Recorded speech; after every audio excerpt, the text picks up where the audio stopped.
Oh, well, my name's Fox. And today I'm Fox. My Amphibia shirt is dirty. also, I finished season 4 of Ben 10. The reboot. It came out on HBO Max. Review's probably gonna be the one right after this. But in any case, Amphibia season 3. It just started. They're doing it Saturday mornings, which I'm kind of happy about because before it was like, oh yeah, it comes out at 8 p.m. and it's like, well, I'm asleep by then because of things. So yeah, but yeah, it's Amphibia, the newest season, which apparently there was like I guess like a thing where it kind of showed like, oh yeah, this is what's gonna happen this season, and like it showed like little Anne and all these other stuff, and it's like, cool, I'm not gonna watch that. Why? Because I actually want to, I like coming into these blind. And that's the thing I think commercials sometimes mess up, is like, you can't really go into things blind. But beside that point, these were the first two episodes, which was Night Drive and Return to Wartwood, where you continue where the story takes place, because there was the Halloween episode, but they were already in Wartwood at that time.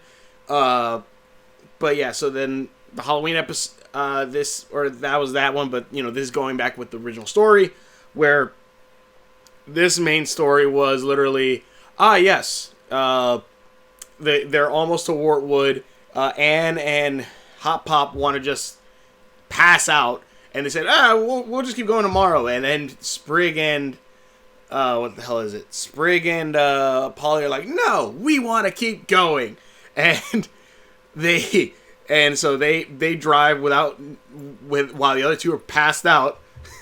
A few things. One, the guy with the hook, pretty cool, and also kind of guessed his kind of deal a little bit. I guess like, okay, he's not actually gonna be evil, because there's like this hook ghost thing that's like chasing them, quote unquote, but actually later on we find out obviously it's guiding them or trying to guide them somewhere safe and save them.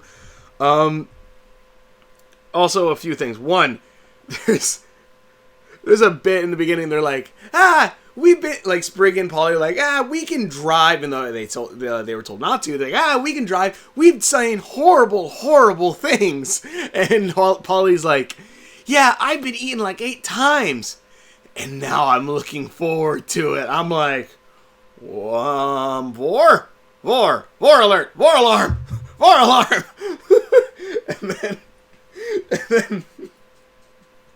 And then, like, at another point, they're driving, and then shit just goes everywhere, and everything, and then Anne just lands in the seat, and then Hop Up lands as a ham, and I'm like, war alarm! War alarm! I'm like, alright. You know what? Whatever. But no, yeah, I was like, huh, alright. Also, it doesn't help that then later on there, one point I have to get through like a canyon that's full of, I didn't read what the sign said, but I assume it must be giant owl pellets, because there were giant pellets with like frog bones in them. I don't know. But yeah, so there was that. There's also, like, while they were going through this whole little thing, like getting through like the night and the mist and all this stuff, there's a point where like there was a snake, and it opened its mouth, and you see a mouse in its mouth. And all I'm thinking is, wait, I thought mammals weren't a thing in Amphibia. I might be wrong. I feel like there probably has been a mammal, quote unquote, somewhere other than Anne and the other humans, but I can't remember. One. Like, did they just show a mouse and that was just a continuity issue, or I don't know. Also, there's a point where they're driving through like a misty area, and like creatures are trying to grab them, and you see the golem try to grab them. Still waiting on that, and still waiting on that bit. Let's see. Golden tried to grab them. The golem tried to grab them. Mouse mammals. Hop Pop turned into a meal. Giant owl pets. Oh, there's a point also where they do a loop de loop, and you see, and it's like, I wonder if that's Sonic the Hedgehog reference. And then you see the Sonic the Hedgehog flower on there, and like, yeah, it is a Sonic the Hedgehog reference. So hell yeah, I love that. Then the next episode, and then pretty much they get landed like, yes, Ghost Hitchhiker was leading them in the correct way because in life he was a hitchhiker. He was a guy who helped people travel in and out of Wartwood and so on. But yeah, and then next was Return to Wartwood, where everyone's there, and also I forgot that like the one Wally, the one who like he's like homeless, but turns out he's actually rich. He got from there to there very quickly, and I'm just thinking like, does he have some kind of special way to travel that he beat them there? But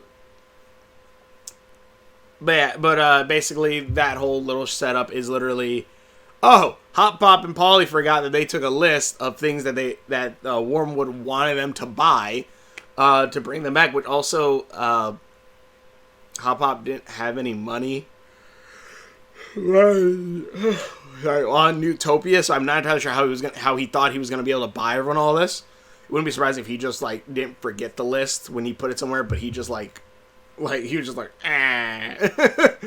But basically they lie, which Anne is the one that's like, didn't we already learn the lesson not to lie? At least she's aware. Basically, like, basically to trick the townspeople, they summon a giant dragon. They use the dark magic and dark arts to summon a dragon chicken that I just love because they give words to it. So like they summon like, oh no, the dragon chicken is gonna destroy the presents, which are just empty boxes for you, and actually just empty boxes, and the chicken's like, oh, you got me presents, but they're like, what did he just say? It's like, I don't know, its language is unknowable. It's before the written word. Fun fact, in ancient Greece, is it Plato? Back in the day, they said, the written word. That's how them youngins aren't gonna learn how to remember stories. That's gonna make them lazy and basically. So if anyone ever complains and shit about your cell phone, and they're like, that cell phone's making you stupider, or that. People said the exact same damn thing about reading. So, but in any case, beside the point. Blow shit up. No, don't blow shit up. Sorry. I sometimes just say random shit to try to get my mind back on track. What the hell was I talking about? Oh yeah, so basically the thing is, there's a book that they read that's a Necronomicon made from, I'm assuming, frog flesh that Sprig got from the goth frog girl. And basically, Goth Frog, they go, all right. They're like, all right, as long as it's not provoked, it'll just eat the presents and we'll be gone. But everyone in town's like, no, they got us presents. We need to respect that and fight the chicken. And they're like, fucking damn it. And I love it because they try to attack it, and then the chicken goes, well, consider me provoked, and then starts fighting. And then they get rid of it when they form into a formation to look like the chicken dragon. And he just goes, wow, that's really offensive. I'm just going to leave. And I'm like, you know what? I love the monster that's just like the Eldritch Terror, apparently. That's just like, yeah, no, man. Nah, I'm gone. I'm like, all right, that's fucking funny. Oh, and then it ends with the golem slowly making his way to Wartwood. Or maybe that was the last episode.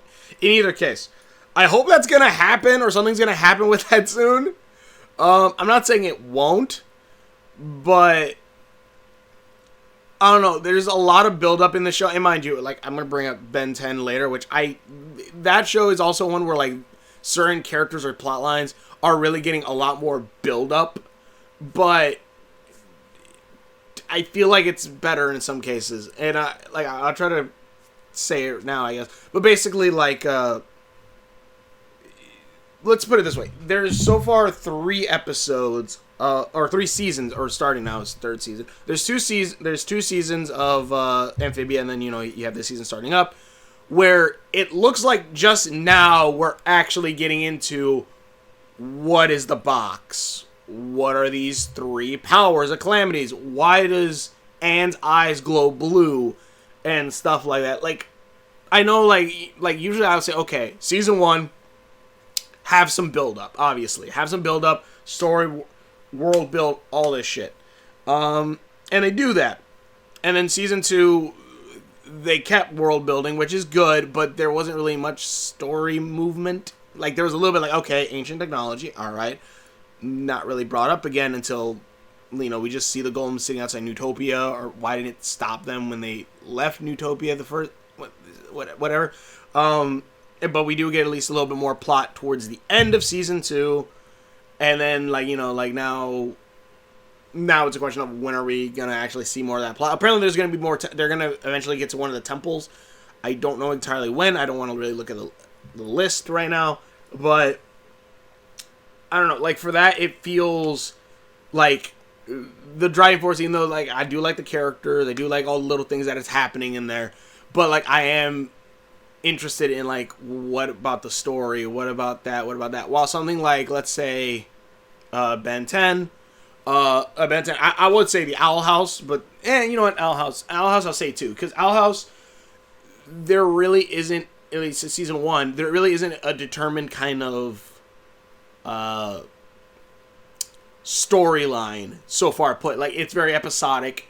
There is the more or less, it is obviously world building, but the main focus, they didn't really bring up a storyline bit really until like okay, Ida has a curse. All right, are we gonna figure out the curse? All right, that's something later on, or, you know, something later. Like, we don't have to see that now, or that could be an end all thing. We never really need to see more about the curse just yet. But we set up that plot line. We set up at the very end Emperor Bellows. We set up, you know, stuff like why is Ida a criminal, and, you know, it's set up pretty well in season 1. Amphibia's one is more or less okay. 3 friends transported to Frog World. 3 friends transported to Frog World by a magic box. That's kind of it. That's it. And it's like, okay, what is this magic box? Why are the colors on the box gone? What is this whole thing with Hot Pop and the Calamity, and then just dumping it in a ground somewhere, and then basically leaving to go learn more about the box, but then leaving that there, and it's like, well, shit, okay, well, you just kind of forced it to where that box will have to be something that's brought up in season 3 instead of, you know, having it brought with, or maybe Papa was expecting it and stuff like that. I don't know. It's weird. Like, I like Amphibia. I do like Amphibia. It's not my highest favorite animated series, but it is a animated series that I actually do enjoy and like. And I like everything in the thing. I love the idea of, like, each of the 3 humans are basically bonding kind of with a different aspect of this world. And with the frogs, Sasha with the toads, and then Marcy with the newts. I like that. I really do like that. I do like the world building that's happening and all this stuff. I just want it to pick up a little more. and again, I want to say this now in the first episode of this season, because I believe this season will probably be the one where we're going to get more payoff for all the build-up. Like, we're probably going to learn more about the Golem, hopefully. We're probably going to learn more about, he's probably going to become part of the cast, hopefully, because, I don't think that Golem's going to talk. Learn more about the Golem and the ancient technology. Learn more about the Calamity Stones. I think that's is that actually what they're called? I don't know. The Calamity Stones. We have stuff with the king, that he might be evil, and stuff like that. So, I'm honestly, excited for more.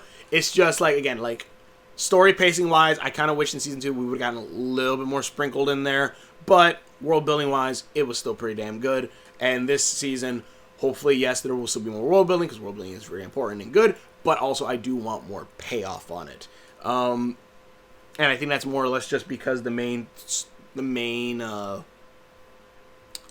also, I forgot, before I end this, Hop Pop had a dream where he saw four of his worst stresses formed into giant monsters, giant looking ancient monsters. Each of them had their own stress. It was what was it? It was heartbreak, old age, and death. But then you never saw the fourth one. You never saw what the fourth stress was. Maybe in a distance, but I really didn't pause it to look. But you never saw what the fourth stress was, which that might be important. That's good world building, and like it's kind of like last season with Polly and her golden bucket, or was it last season or the season before where there was the it was for season 1 where they had the planter's vault like underneath the planter house, but then also a similar vault, and also you do set up that a newt was a planter, but then also you set up that in Newtopia there's literally the same kind of vault kind of there. So again, connections are made. There is a lot of build up. I just need some more payoff. That's all I really need from Amphibia, more to boost it up a little bit more on my like list. And again, mind you, like list like for 2021, you know, Owl House hasn't come out yet. Still, it not including Kipo because Kipo's top. It's Owl House, Amphibia, and you know what, Amphibia and Ben 10. Amphibia and Ben 10. Because I'm actually really freaking enjoying Ben 10. The reboot. And I'm currently watching Alien Force. Because I want to watch that. And then the other one because I want to make a review on Kevin and the different characters. But anyways, thank you so much for watching. Whichever videos I've done. Links are on my Facebook around there. So please see my videos. Hopefully you enjoy this. Hopefully you enjoy my other videos. And we will. See you later. What's the matter, Zozo? What's the matter?